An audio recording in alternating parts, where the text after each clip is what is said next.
Janice Whalen, everywhere I go talking to dentists and people in our sector, the whole issue of staff shortages being an acute crisis just comes up in the conversation.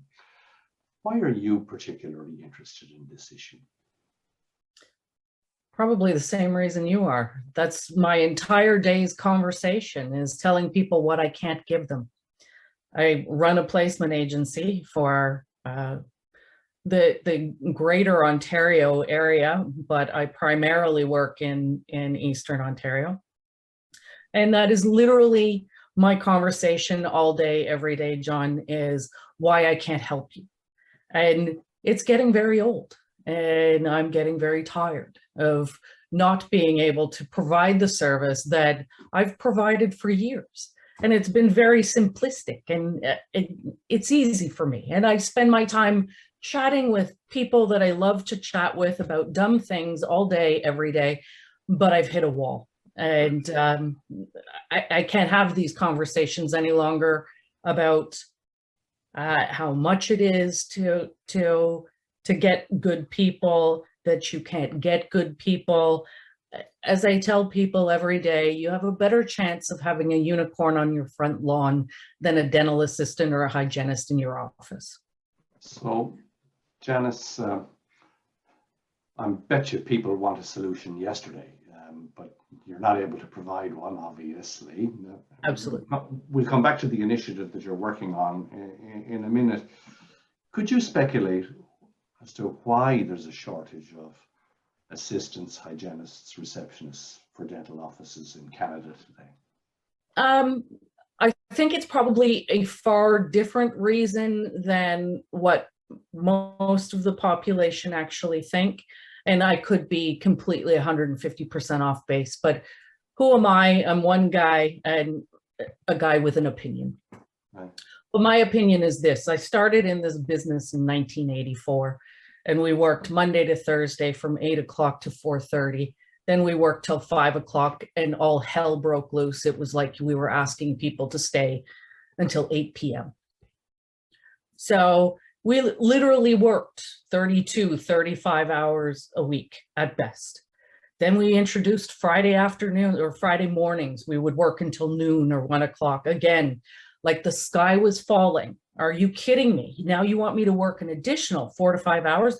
I just don't have the time. The rest of the world does work a 5-day work week, but we were immune to that. Right. And as the years have gone on and we've evolved, now offices are open 13 hours a day.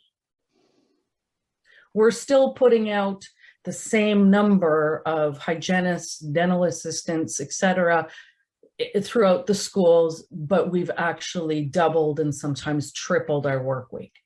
So, you know, we have that scenario. Then we have multiple offices that open up, doctors that are working at one clinic, again at another clinic. We're trying to spread the same number of people over many more hours. Right. And is there a retention issue? Are people leaving the sector? Oh, absolutely. Absolutely.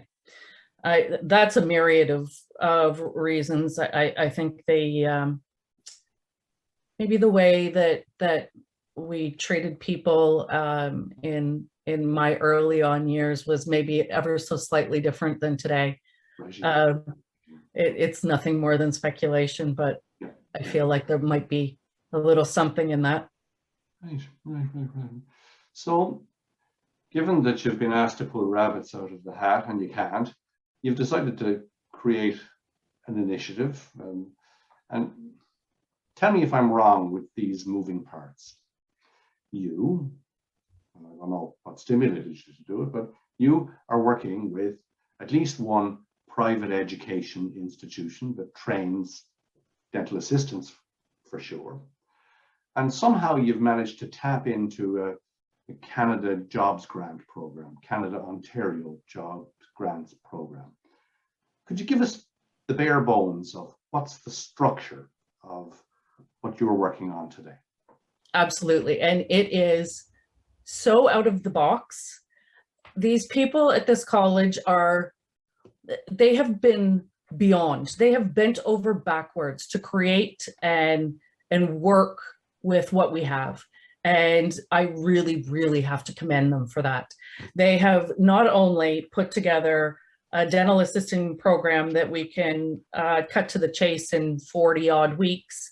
They've also made it virtual.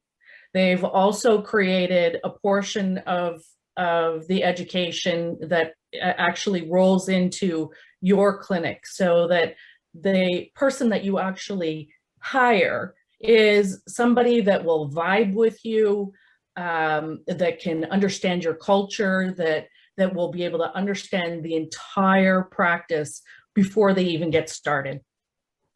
So I think it's creating a better relationship than what we currently have in the market, wherein we send you through the education process, we hire you, we hope for the best, and somehow that individual is let down and they end up moving out of our clinics.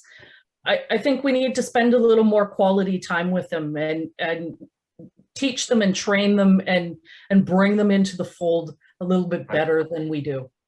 And there's government money that gets brought in. This jobs program. Absolutely.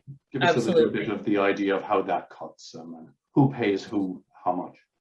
So there's a couple of concepts that, well, one we've nailed down, we've been working on, and we've got that fired up, wherein we are able to provide the education for 50% of what the actual cost is, because we've got a government grant component. Right. From there, we're now actually going to skills development funding, and now having them put together an RFP to have at least 100 applicants fully funded for 2022. Right. Well, again, it's a start. But what I'm wondering about is if this program could be replicated across Canada by other institutions, or could this particular institution actually, because it's a virtual program, could it actually do virtual classes for many more people from many jurisdictions? Absolutely. And that's what we're working on now, is to define what the differences from province to province are, in order to be able to ensure that all of the dental assistants get the proper training, rather than just Ontario training. The other program that they have available is in Nova Scotia, so they also have different criteria. But yeah, that's something that we're actually working on right now. Because the institution that you're working with, I know that they have an Ontario base, they have a Manitoba base, and they have at least an affiliate organization in Nova Scotia. Yes. So I'm a dentist, I'm short staff. How do I tap into and benefit from this program potentially? Let's say it's up and running, right? Yes. We're very much in the beginning stages of a lot of this. The best option at this point is to reach out to me at BTG Global, and I can start the wheels in motion.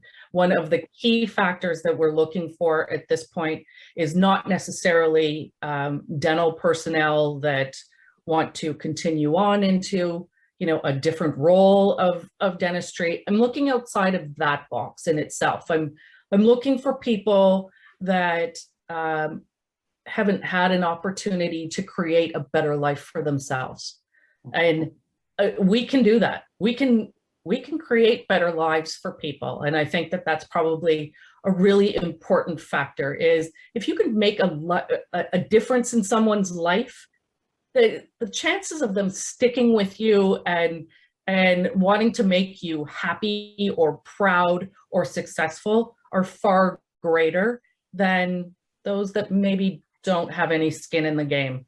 Righty ho. Well, you know, you and I maybe are harkening back to other times, but I bet you'd be with me in saying that dentistry is a relationship business, and that relationships are key to everything here. Absolutely.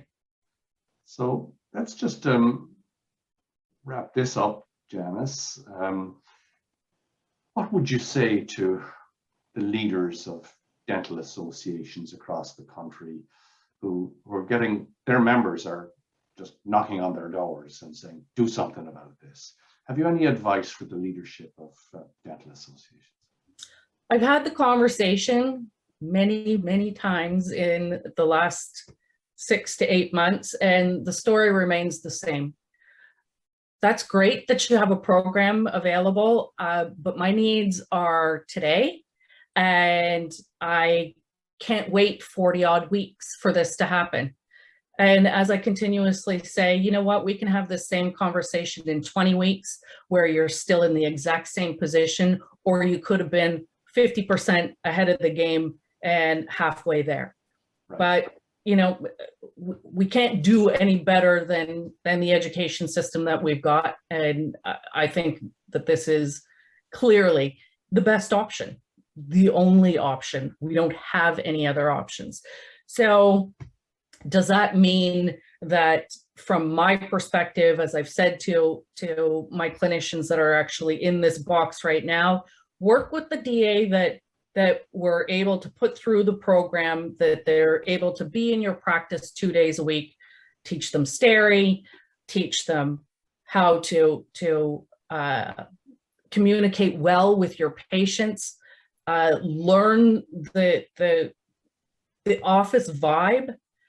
And in 24 weeks, when they've got HARP, give them that next role. Okay, now you take the emerges. Now you write the notes. Now you, whatever it is that you need them to do. But, you know, it's not perfect, but it's what we have.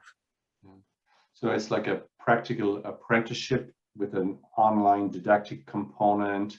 Absolutely. Working with education institutions that are used to training the types of personnel we're talking about. And I, as a dentist, I'll pay 50% of the salary and 50% will come from the government for this period of time. Right. Well, and just final question, is there a good chance that those staff people will stay with me? I honestly believe that if they understand the culture and want to be involved in that and can see the benefit to them, then the benefit really isn't to them, the benefit's to you. Perfect. Janice Whalen, thank you so much for talking to me today. It was really great chatting with you.